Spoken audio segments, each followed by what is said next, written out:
నమస్కారం, welcome back to food is life. ఏదైనా sweet తినాలి అనుకున్నప్పుడు ఈజీగా క్విక్గా అయిపోయే ఈ సేమియా కేసరిని ఒక్కసారి అయితే ట్రై చేయండి. ప్రాసెస్లోకి అయితే వెళ్ళిపోదాము.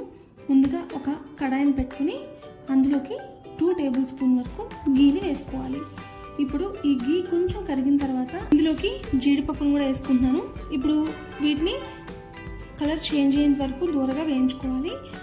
ఒక 50% వేగిన తర్వాత ఇందులోకి బద్దలుగా కట్ చేసుకున్న బాదం పప్పుల్ని చూస్తారు కదా, ఇక్కడ ఇలాగా బాదం పప్పుల్ని కూడా కట్ చేసుకుని ఇందులోకి వేసుకుని రెండు కూడా మంచి అరోమా వచ్చేంత వరకు, మంచి కలర్ చేంజ్ అయ్యేంత వరకు వేయించుకుని పక్కకు తీసి పెట్టుకోవాలి.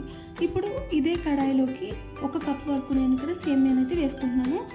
మెజర్మెంట్ అనేది మీ ఇష్టం. ఏ కప్పుతో అయితే మనం తీసుకుంటున్నామో సేమియా అనేది అదే కప్పుతో వాటర్ అండ్ అలాగే షుగర్ కూడా డిపెండ్ అయి ఉంటుంది. సో అందుకని ఏ కప్పుతో అయితే తీసుకుంటున్నారో సేమియా ఆ కప్పుతోనే మిగిలిన వాటర్ అండ్ షుగర్ కూడా తీసుకోవాలన్నమాట.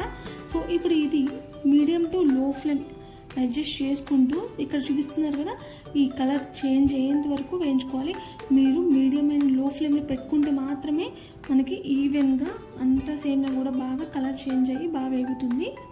ఇప్పుడు సేమియా మొత్తం తీసేసాం కదా, అదే కడాయిలోకి 1 కప్పు సేమియాకి 2 కప్పుల వాటర్ అయితే వేసుకుంటున్నాను.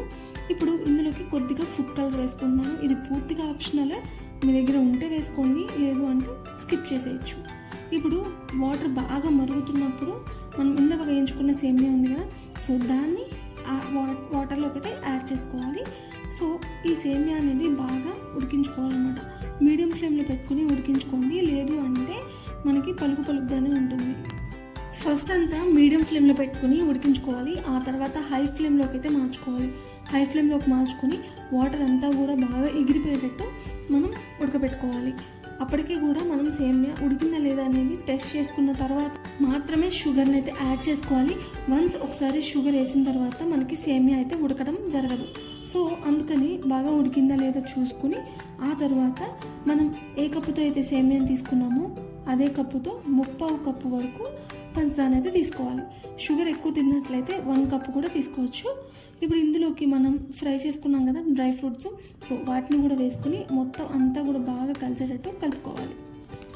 చూడ్డానికి ఇంత గట్టిగా ఉన్నా కానీ సేమియా కేసరి అనేది మనకి ఇలా పంచదార వేయడం వల్ల మనకి కొంచెం పల్చగా అయితే పడుతుంది. సో మనకి చాలా జ్యూసీగా వస్తుంది కేసరి అనేది. చాలా మనకి వేడి తగ్గిపోయిన తర్వాత కూడా అంతే జ్యూసీగా, అంతే టేస్ట్తో చాలా బాగుంటుంది. సో నేను చెప్పిన ఈ కొలతలతో మీరైతే ఒక్కసారి అయితే ట్రై చేయండి. చూస్తున్నారు కదా ఎంత జ్యూసీగా ఉందో, పంచదార మొత్తం కరిగి ఇలాగా మనకి కేసరి అనేది జ్యూసీగా అయితే ప్రిపేర్ అయిపోతుంది అన్నమాట. ఇదంతా కూడా మళ్ళీ దగ్గరికి పడేంత వరకు మనం ఇలా కలుపుకుంటూనే ఉండాలి కేసరిని. వన్స్ ఒకసారి ఇలా దగ్గర పడిన తర్వాత మనం అయితే సర్వ్ చేసుకుని తినేస్తే ఎంత బాగుంటుందంటే కేసరి చాలా జ్యూసీగా ఉంది. చూడ్డానికి చూస్తున్నారు కదా ఎలా ఉందో, చాలా జ్యూసీగా అండ్ అలాగే చాలా టేస్టీగా అయితే ఉంటుంది. స్వీట్ లవర్స్కి చాలా బాగా నచ్చుతుంది ఇది. సో ఇన్స్టెంట్గా మనం సేమియా కేసరి ఎలా ప్రిపేర్ చేసుకోవాలని చూసేసాం కదా. సో ఈ కేసరిని ఒక బౌల్లోకి కానీ ప్లేట్లోకి కానీ సర్వ్ చేసేసుకుని తిన్నారంటే స్వీట్ లవర్స్కి ఖచ్చితంగా నచ్చి తీరాల్సిందే, అంత బాగుంటుంది. సో పక్కా కొలతలతో నేనైతే చెప్పాను, మీరు కూడా ఒకసారి ట్రై చేయండి. ఈ వీడియో కనుక నచ్చితే please like and share and subscribe to food is life.